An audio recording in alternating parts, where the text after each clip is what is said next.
Hello, class of 2021. As part of our second virtual graduation ceremony, we have created these UWC graduation social media stickers and filters to share on your Instagram and Facebook stories.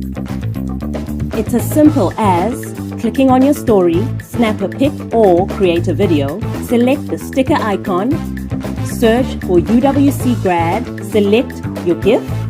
Most importantly, tag UWC, hashtag UWC grad 2021 and share. We cannot wait to see your fun UWC virtual graduation moments. Congratulations on your well-deserved success. There's a university at the tip of Africa that's right at the top of its game. It's a place with a proud history and legacy, pulled upwards by a future that will not be tamed. It brims over with powerful ideas that again and again lead to potent action and real change. Since when? 6 decades long, it's been home to groundbreakers, change makers, planet shakers, and it's still going strong.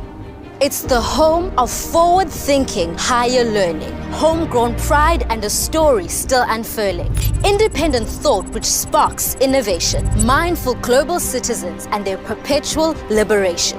Today, this is my home, my community, my springboard, my zone, like iron sharpening iron. Here, my potential is mined, my mind is refined, and my future redefined.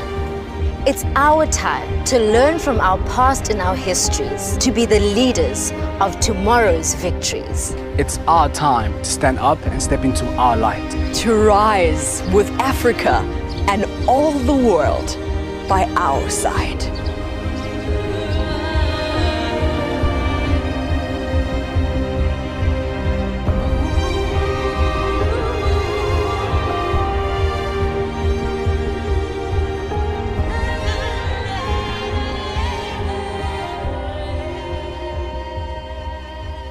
Gaudiamus igitur, juvenes dum sumus. Gaudiamus igitur, juvenes dum sumus.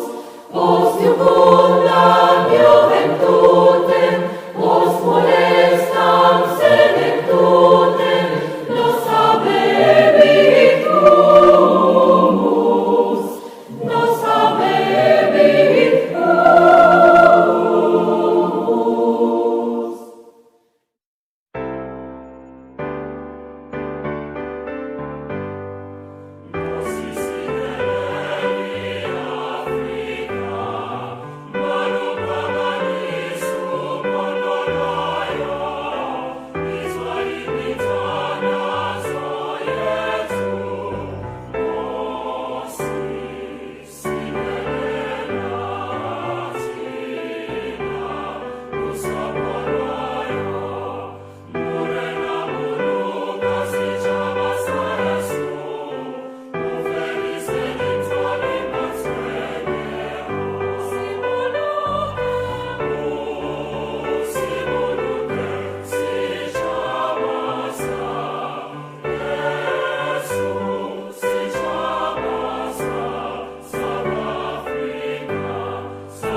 I declare this graduation ceremony of the University of the Western Cape duly constituted.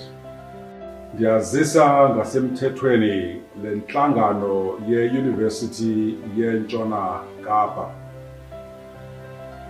Ek verklaar hierdie vergadering van die Universiteit van Wes-Kaapland as behoorlik geconstitueer.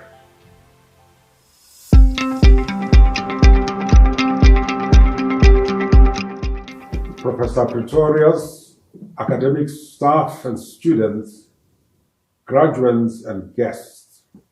Today is a beautiful day for the university as we celebrate the achievements of our students and their academic success. My warmest congratulations to you and all those who have supported you on the journey. Graduations are special for me, however they are held, but still I miss the excitement and joyful sounds of a graduation on campus. To see the pride and hear the ululating of parents makes me proud of being associated with the university.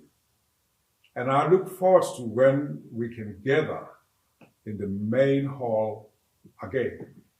As you prepare for the next chapters in your lives, be it entering the world of work or continuing with your studies, it is an appropriate moment to reflect on the society in which we live.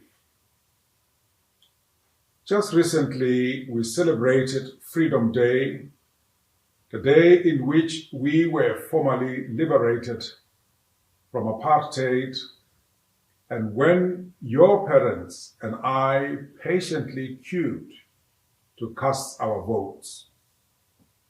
That day was unlike any other day, and you just have to look at photographs of the 27th April 1994 to see the hope and aspiration on the faces of millions. But what has that freedom brought us? Yes, there have been many improvements to the lives of South Africans. Many have decent homes for the first time, electricity and running water. Children have access to education and basic health services, and millions have been given social grants. We know, however, that our country's road to freedom has not ended. Instead, it is a long one, filled with many hurdles and challenges, and some that are completely unnecessary and entirely our own making. Why, for instance, are we still described as the most unequal country on earth? It is not because we haven't had the opportunity for redress, but rather that we have squandered them because of poor leadership, a lack of coherent direction, and perhaps the conviction to make things right. We listened to the evidence at the Zondo Commission of Inquiry, and we are disillusioned at the wrongdoing of so many.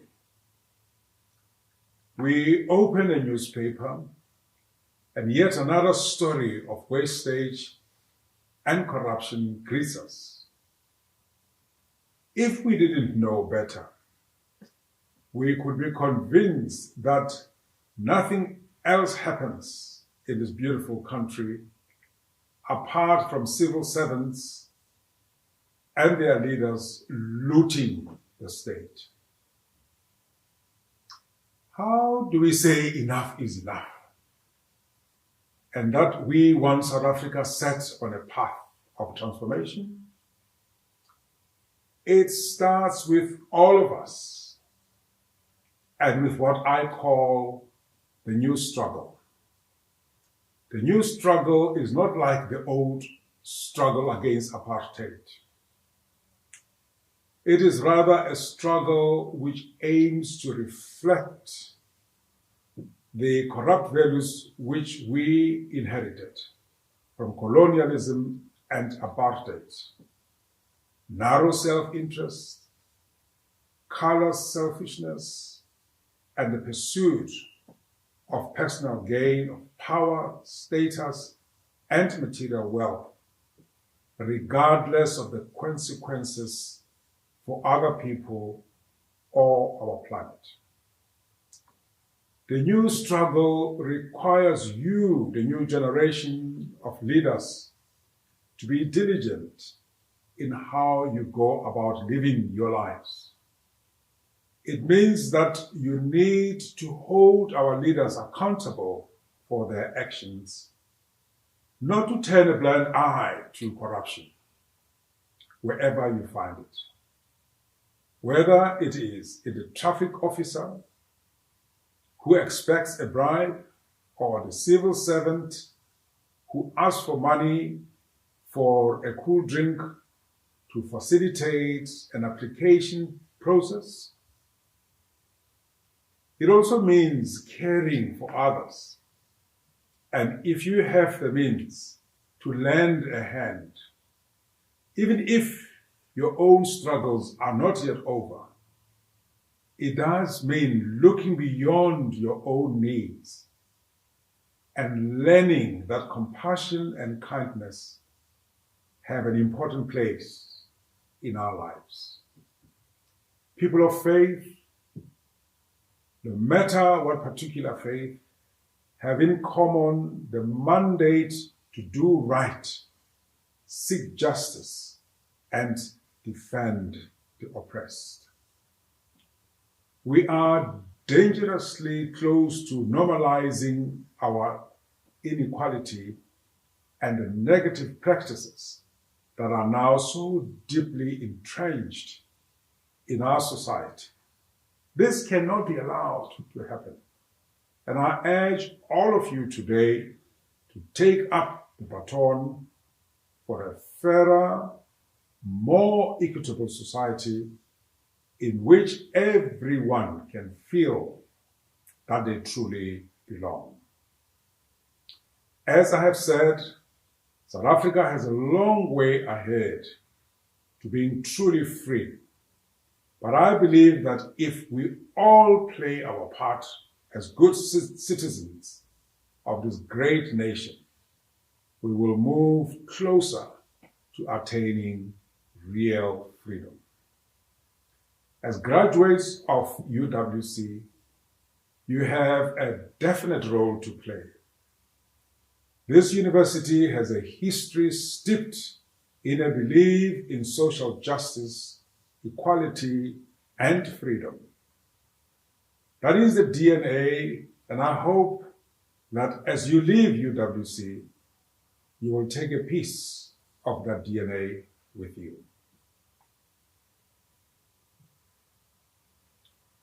And in this sad and difficult time we are going through, let me add one further plea. When vaccines become available, please go for your jab and encourage others to be vaccinated too. I congratulate you again on your achievements and know that you will make us all proud of your continuing growth and achievement. And I congratulate and thank your parents and loved ones for supporting you, and the academic staff and the university also for enabling you. Thank you. Well done.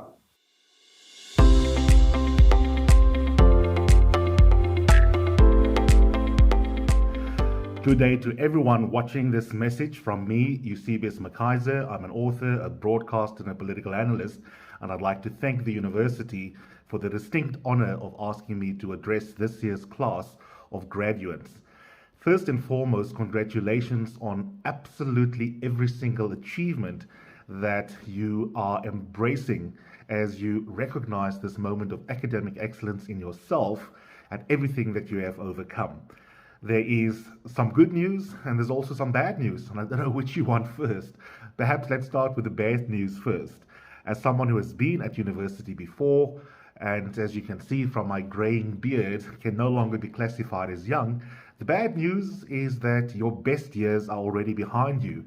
You will look back on your university days and wish that you had never been self-deprecating about your body, thinking that you were perhaps too fat or too thin, and you will recognize that being unburdened by bonds that you did not have to pay, children you did not have to put through school, that really you should have perhaps participated even more vigorously in every extramural, every opportunity to have a respite from the library and from every other assignment that maybe were burying you while you were a student. But those memories, to get to the good news, those memories of life as a student at the University of Western Cape will also be your guide for the next phase of your life. You will draw on the resilience that you had to display in order to complete a project, an assignment, a term paper, successfully prepare for the exams, and one of the most important characteristics of a UWC graduate, and by definition, the fact that you are watching this video, means that you have the ability to project manage successfully to completion a goal, which is exactly how you need to approach the next phase of your life as well. Whether it be in corporate, whether it be a civil society organizational space that perhaps you will be joining, or maybe an entrepreneurial journey that you will embark on. The other bit of good news that will outweigh the fact that the best years of your 20s and maybe 30s are behind you is that the bonds of friendship, the connections that you have established as a student will serve you well. I went to Rhodes University. I also spent some time at Oxford University. And I can tell you, even though I was a nerd, even though I immersed myself in academic analytical philosophy and in legal theory, and the foundation that I set have become the basis in terms of content for my career as a writer and as a broadcaster and as a political analyst, that ultimately what I cherish the most, especially the further the journey in time is between where I'm at now and my days as a student, are the friendships. I often reference them back nostalgically. I often draw on them. Many of my friends from university are the ones that I can rely on in moments of existential crisis, in moments where you need business advice, where you scaffold one another. That is how strong the bonds are with what you have experienced. But that's all for the future. In this moment, I think it is very important to simply allow yourself to be fully present, to appreciate what it is that you've achieved, the sacrifices that you've made. Maybe you're a first-time graduate in your family. Maybe you're the first one to even finish high school, as was the case in my family for me. And I hope that you will be enormously proud of those achievements and not to be coy and to take in every single bit of praise and celebration and allow yourself self-love and self-recognition that what you have achieved was absolutely incredible, because to complete post-secondary qualifications not only is the rare opportunity for way too many South Africans and Africans from the rest of the continent, but in addition to that, it is a difficult set of goals that you had been asked to set and all to successfully accomplish. So congratulations to every single graduate. I wish you the best for the years ahead. Enjoy the moment of celebration, and remember that for the next couple of years and the next phase of your life, you will be taking not just memories, but a beautiful academic as well as a set of life skill foundations that you had set yourself while you have been at one of the best universities in South Africa. All the best.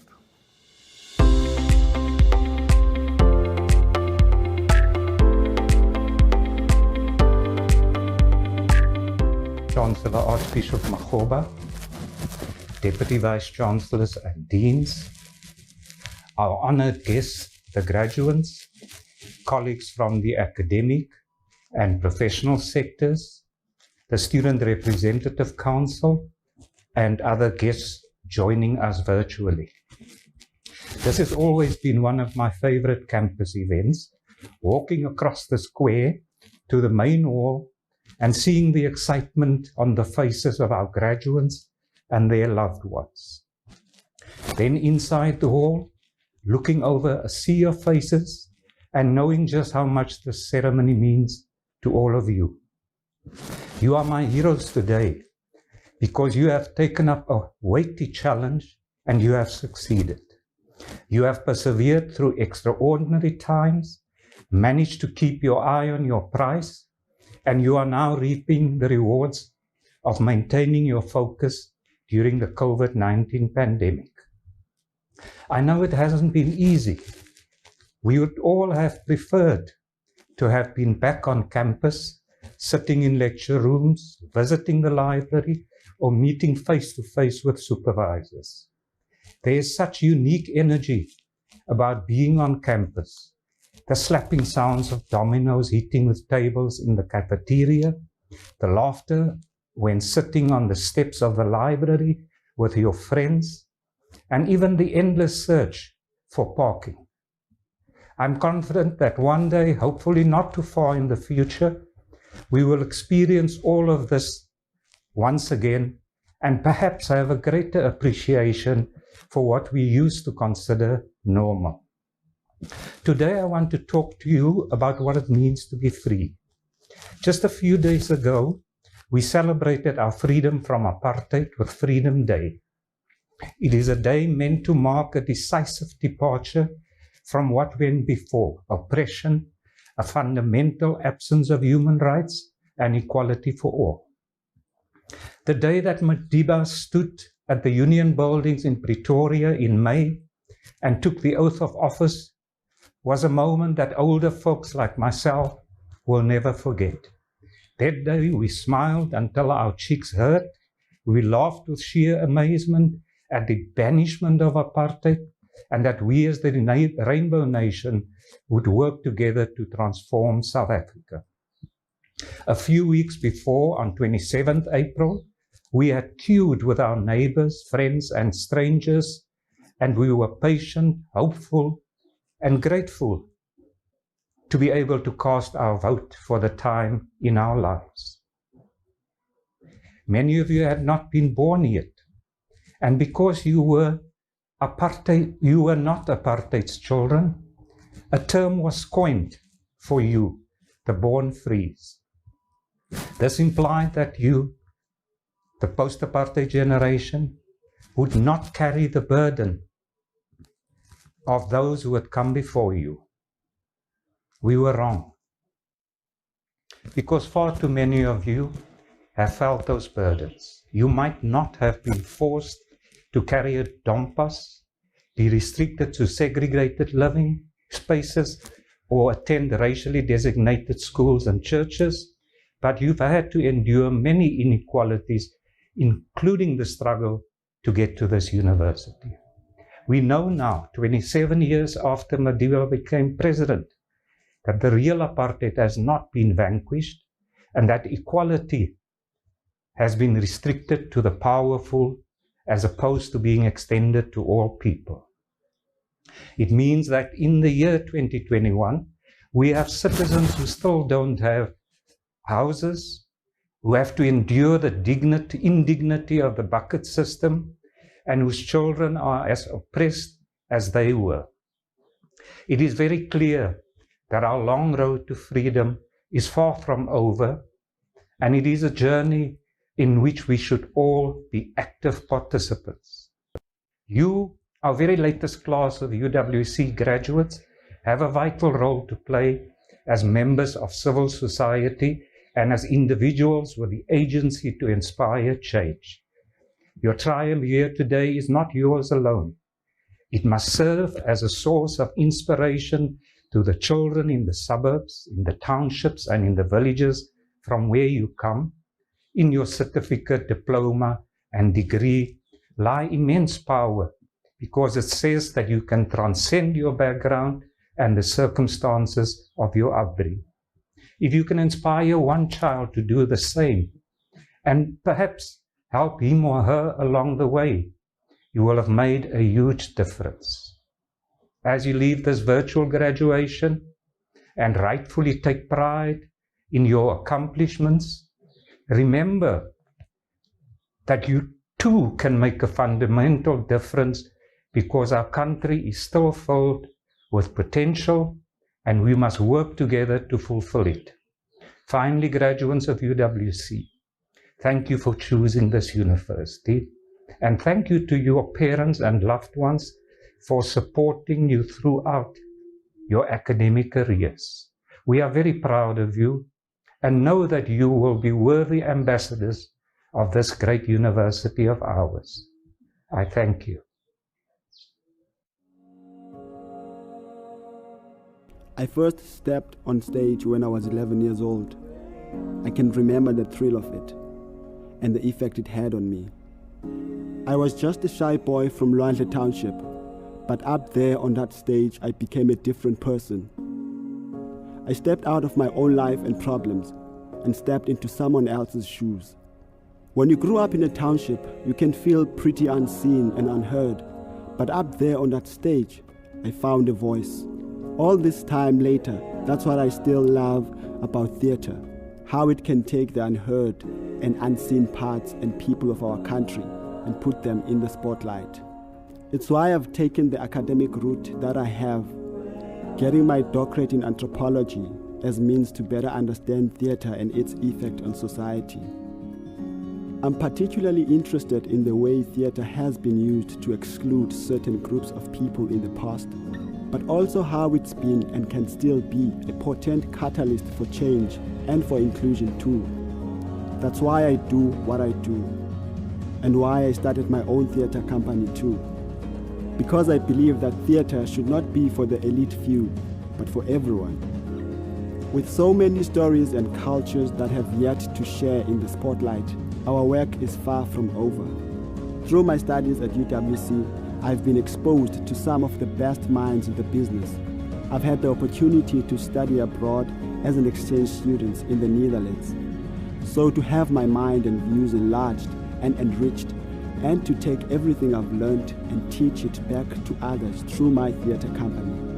One day, I hope to be part of starting an inclusive performing arts school, one that recognizes that there's space for us all on stage.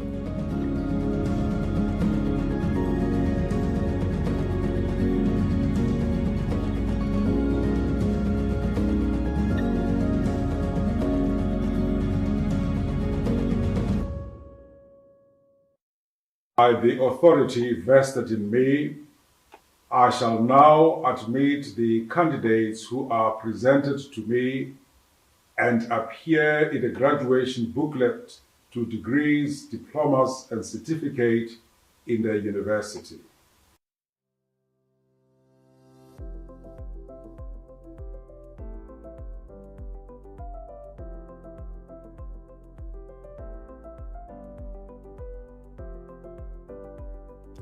The candidates, Tarek Abdallah, will now be introduced to you.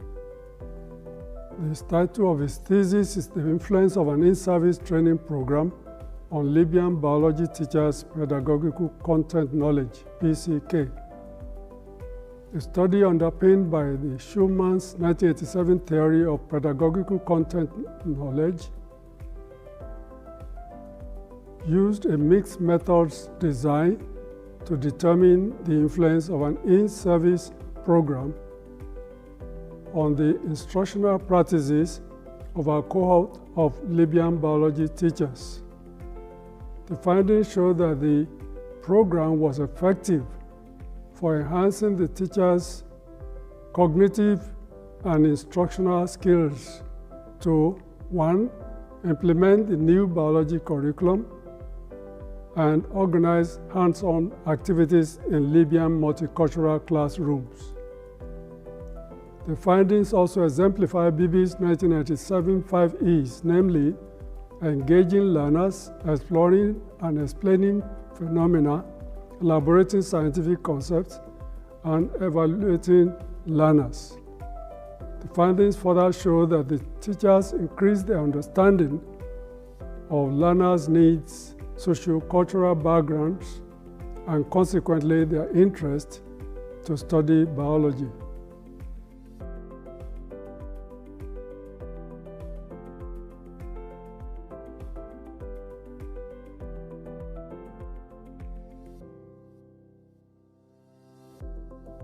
The candidate Mervyn Aubrey Coetzee will now be introduced to you. His thesis title, Trauma, Injustice and Identity, Investigating an Egalitarian and Autoethnographic Approach to Analyzing Students' Language Narratives. The thesis blends the key aspects of life history approach with an autoethnographic epistemic stance to analyze the discourses of affective trauma, injustice, and identity in the personal language narratives of the academic literacy students enrolled in the University of the Western Cape's Bachelor of Education degree. The egalitarian lens used in the investigation assumes a particular prominence in that it helps examine the students' real-life worlds via their respective narratives, classroom observations, interviews, and survey to come to terms with the relationship between what is expected of them academically and the life worlds that preceded their entry to the university. In light of this, Mervyn's personal experience with affective trauma conveyed via his autoethnography lays the groundwork for addressing the issues of affective trauma, injustice, and its subsequent impact on students' identities and self-perception.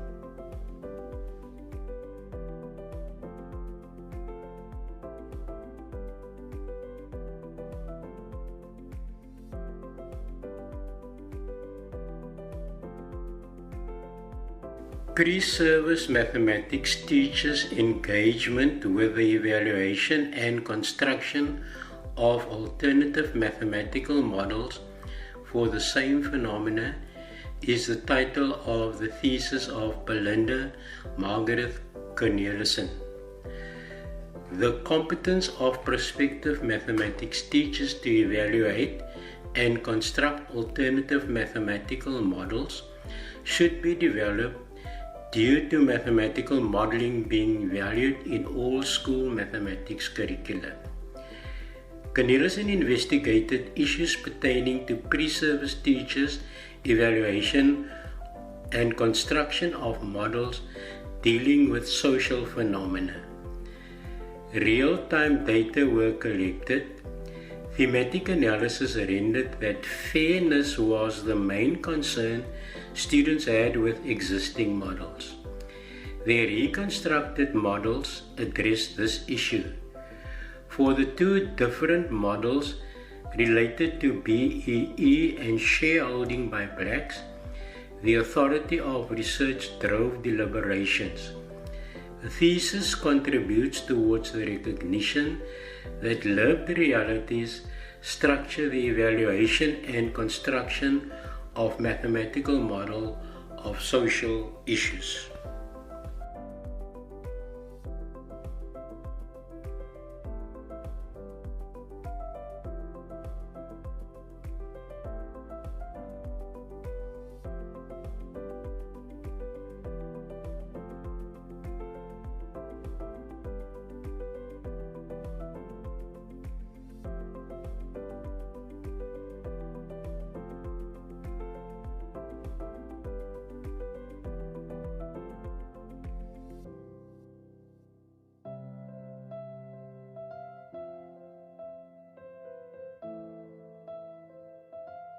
The candidate Kundwani Kelvin Makindavia will now be introduced to you.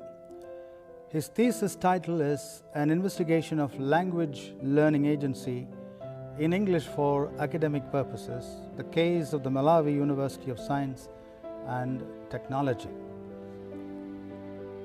The study, while acknowledging the serviceability of English for academic purposes, investigates how its one-size-fits-all teaching and assessment practices ignore the learner's language learning history and experiences, much to the denigration of their agency and voice in the EAP classroom, underlying the learning success.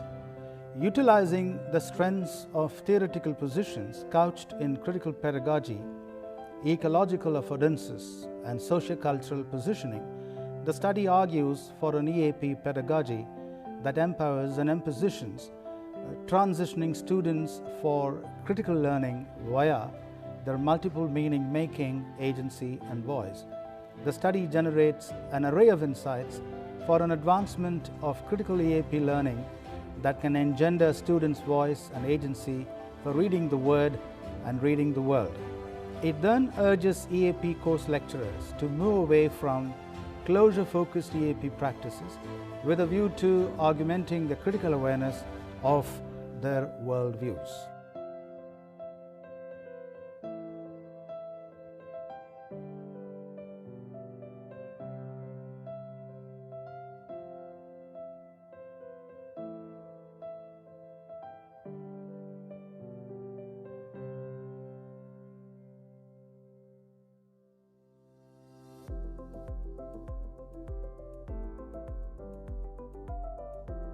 Homolola afolium.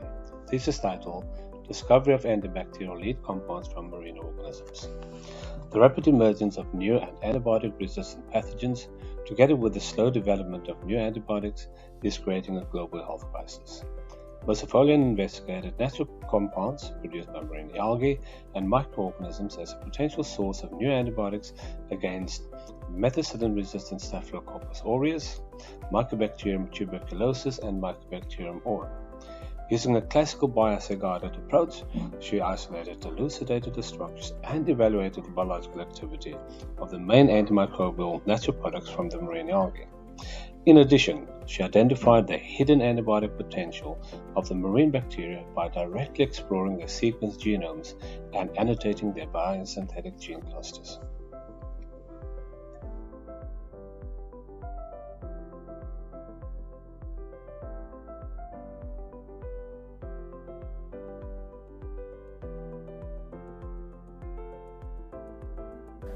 The candidate Rami Muhammad Yusuf Ahmed will now be introduced. The title of his thesis was The Development of Rifampicin Loaded in Surface-Modified 4G PAMM Dendrimer as a Novel Anti-TB Pulmonary Drug Delivery System. His study involved nanoparticles such as polyamidoamine dendrimers that are synthetic polymeric nanoparticles that have unique features that afford a dendrimer conjugate complex the possibility to overcome the most common hurdles associated with drug delivery. This study developed a novel pulmonary delivery system for the anti-TB drug rifampicin using surface-modified G4 PAMM dendrimer nanoparticles to improve its drug solubility, prolong its release, enhance permeability into the macrophages, and decrease the toxicity of the drug dendrimer conjugates.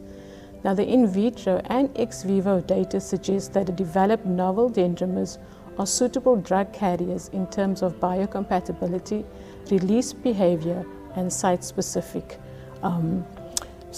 delivery.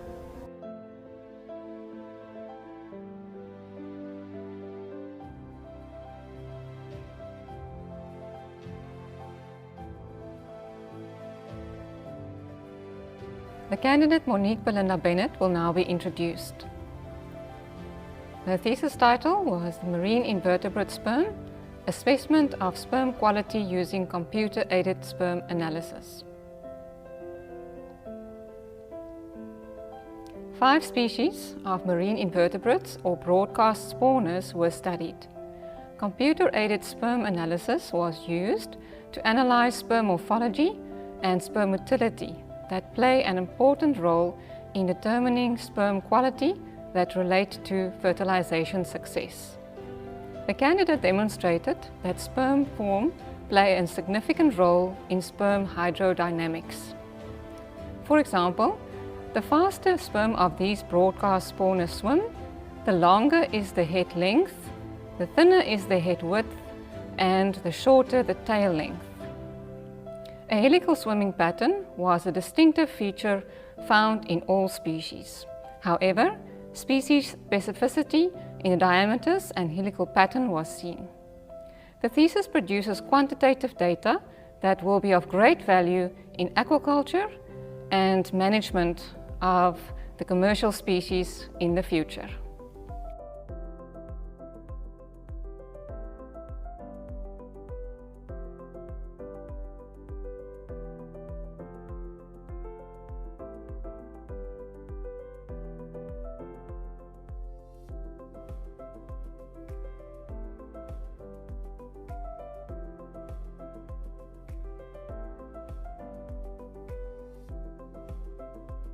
The candidate, Sulemani Diallo, will now be introduced.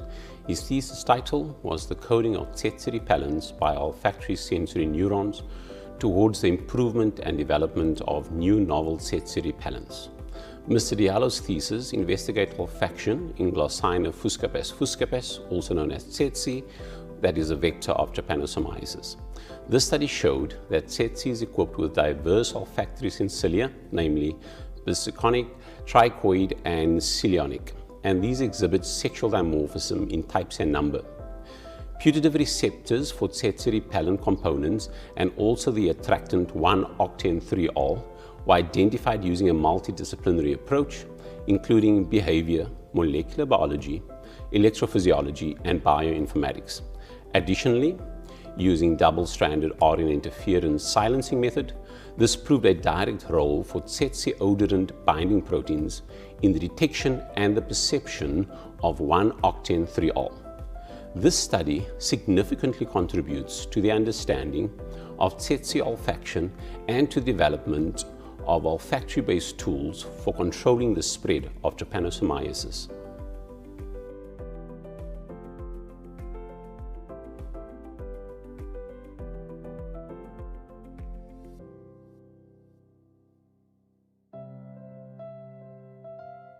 The candidate Monique Engelbrecht will now be introduced. The thesis title is Radiation-Induced Leukemia in South Africa, Response of Lymphocytes and CD34 positive cells to different radiation qualities.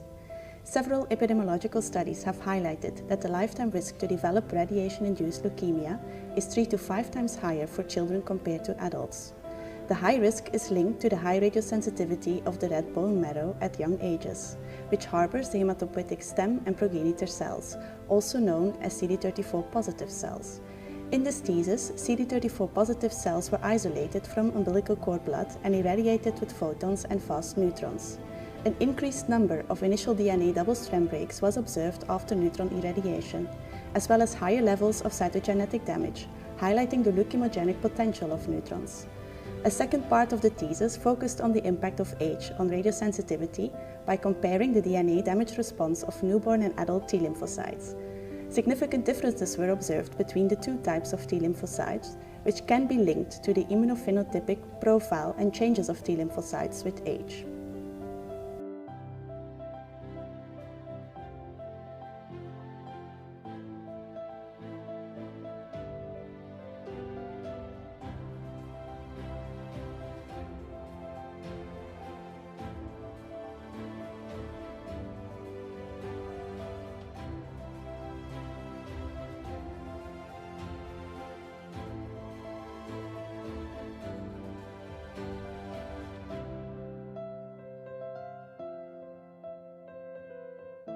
Justice McKinney did his thesis on cell culture biomarkers for monitoring of water pollutants.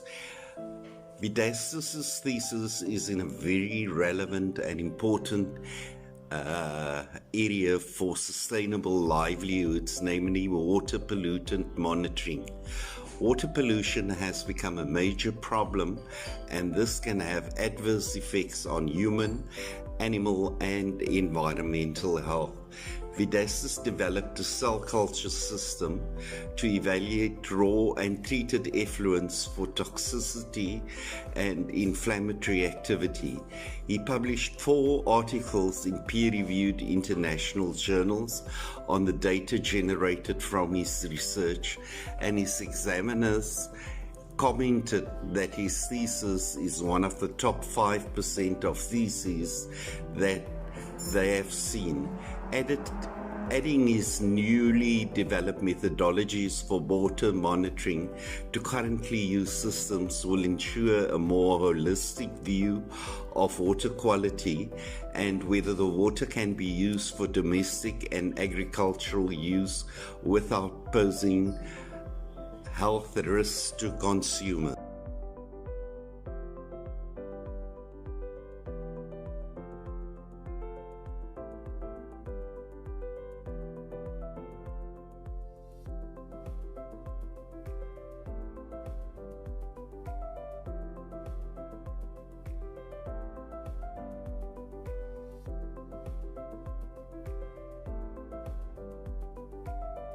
The candidate Said Mohammed will now be introduced to you. His title is Geochemical Evaluation of Source Rock Potentials and Characterization of Hydrocarbon Occurrences in the Eastern Dahomey Basin, Nigeria. Mr. Mohammed's doctoral studies focus on the petroleum source rocks and oil sand heavy oil from the Eastern Dahomey Basin, Nigeria. He assessed the organic rich rocks underlying the oil sand with a multi-parameter method and evaluated the hydrocarbons using different techniques. The source rock assessment revealed the dominance of type 2 to type 3 kerogen, and the various complementary maturation analysis all show the source rocks to be thermally immature. The study of oil sand and heavy oil indicated severe, widespread biodegradation. His findings advance our understanding of the petroliferous Afua formation and may have applications in exploiting and exploring hydrocarbon potential in the basin.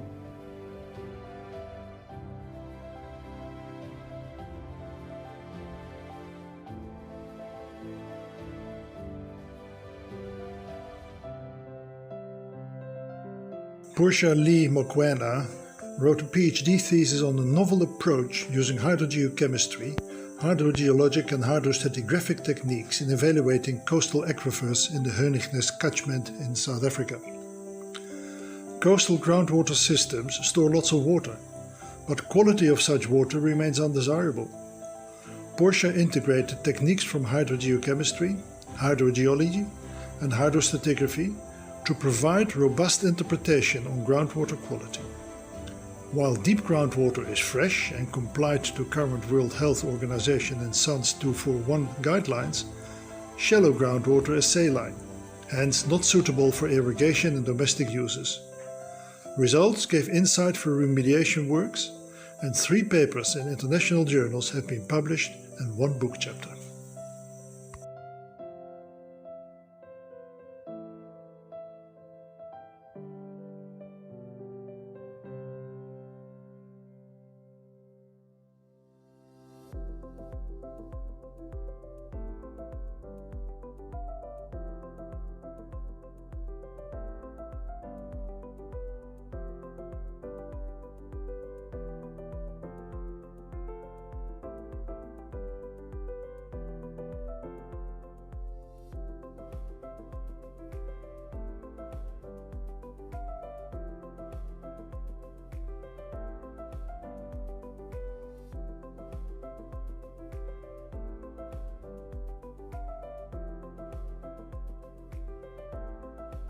Assessment of the potential of hospital birth records to estimate the number of births, a case study of Germiston and Nkomazi local municipalities in South Africa.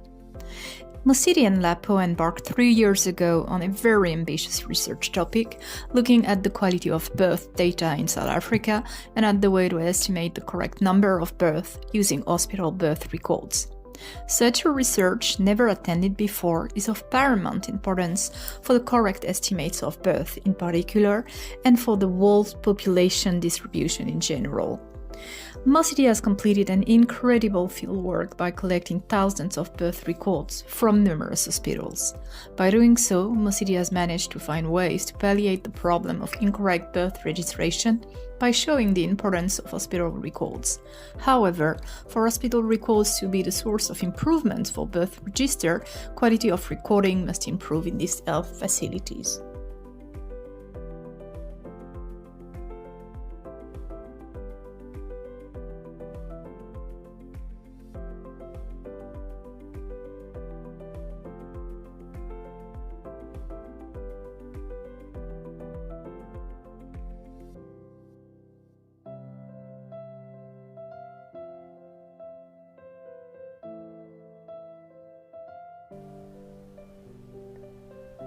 Wireless mesh networks offer an innovative way to provide low-cost and accessible internet to remote rural communities. Mr. Sri Om produced a scalability framework to deploy wireless mesh community networks in such regions. The first component of the framework is a scalability quantification model. This helps network engineers to design, deploy, and even redesign any type of wireless mesh community network and offer quality of service or performance to end users. Since these users also need affordable devices to access these networks. The second component of the framework shows how to best configure and use low-cost, low-end smartphones. Mr. Om compared battery consumption between different low-end smartphones in combinations of voice and instant messaging over Wi-Fi, 2G, and 3G networks. The battery management model can be applied to any type of smartphone and communication application. Together, the two components comprise a useful scalability framework that helps researchers, practitioners, and end users of wireless mesh community networks.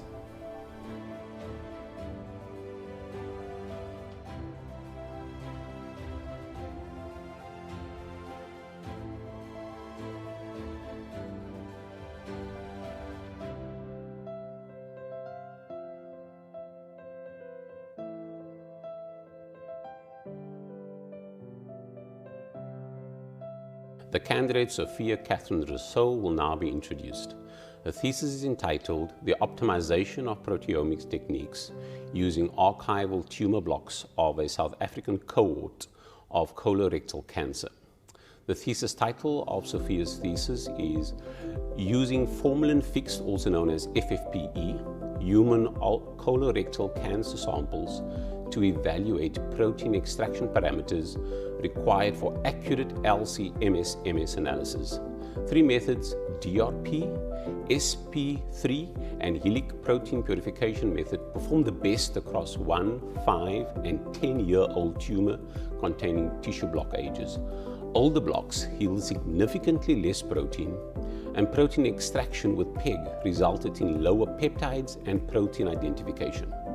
The results indicate that long-term storage of these FFPE tissues does not significantly interfere with retrospective proteomic analysis, and variations in pre-analytical factors spanning a decade does not affect proteomic signatures to a significant extent.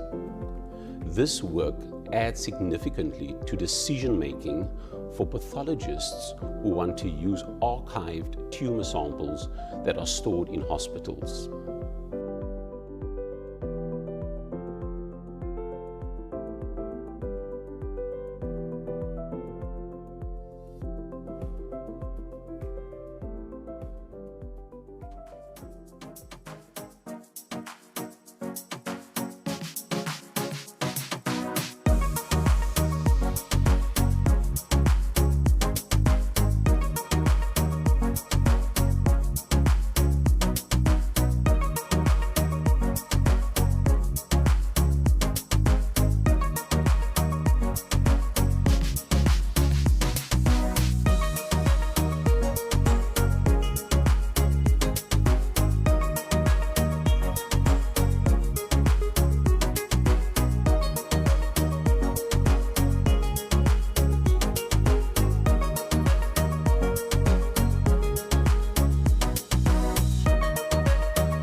Good morning, graduates. On behalf of the Faculty of Education, Administration and staff, I would like to extend my heartfelt congratulations to all of you, our class of 2020. Today, you achieved a tremendous personal milestone.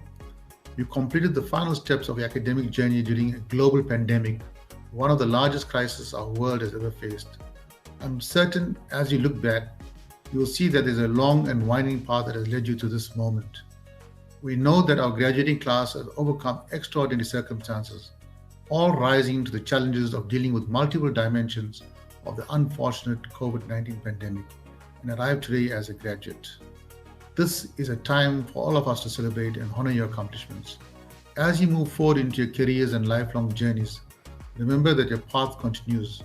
Know that you can accomplish anything and do great things with the knowledge you have acquired. Remember, graduates, you are forever part of our UWC Faculty of Education community. Congratulations on your many achievements, and please keep in touch.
Hi, I'm Professor Mike Davies-Coleman, Dean of Natural Sciences, and it gives me great pleasure to speak to you at this virtual graduation. It would have given me even greater pleasure to shake your hands, read out your names, and watch you walk proudly across the stage in front of your parents and your families and your friends.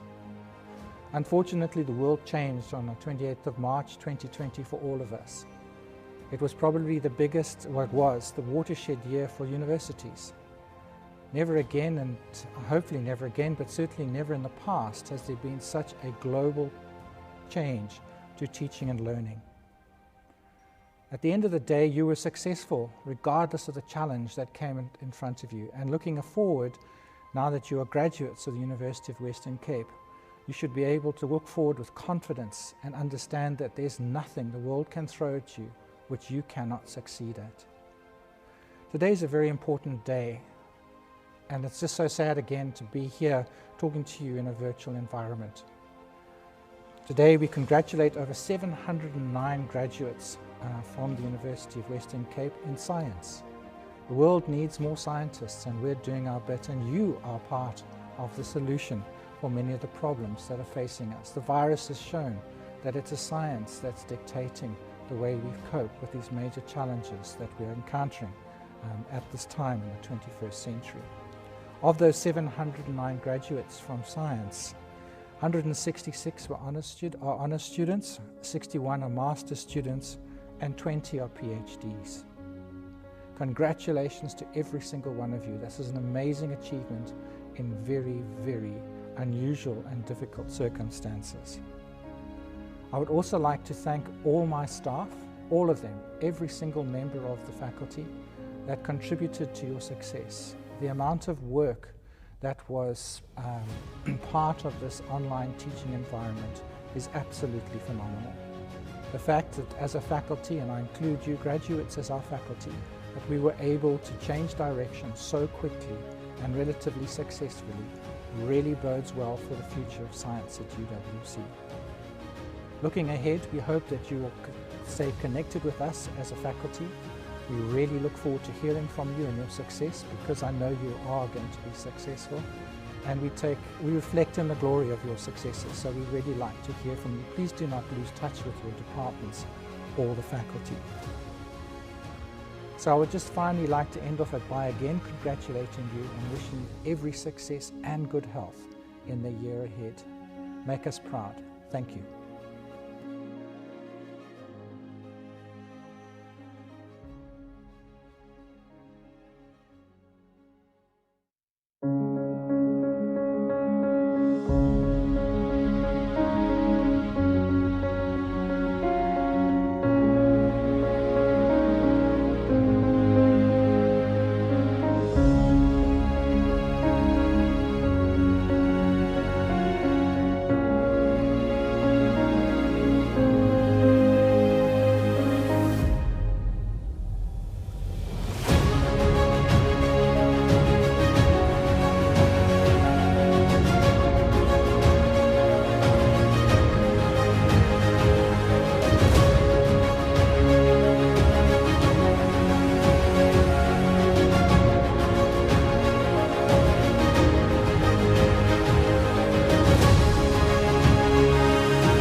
This ceremony of the University of the Western Cape is now dissolved. Le nhlangano ye-University ye-Ntshona Koloni ngoku ifikelele esiphelweni. Hierdie vergadering van die Universiteit van Wes-Kaapland word nou verdag.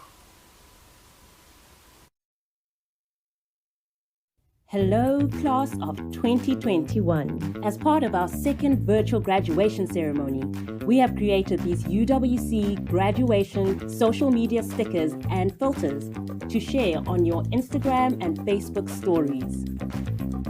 It's as simple as clicking on your story, snap a pic or create a video, select the sticker icon, search for UWC Grad, select your GIF, most importantly, tag UWC, hashtag UWC Grad 2021 and share. We cannot wait to see your fun UWC virtual graduation moments. Congratulations on your well-deserved success.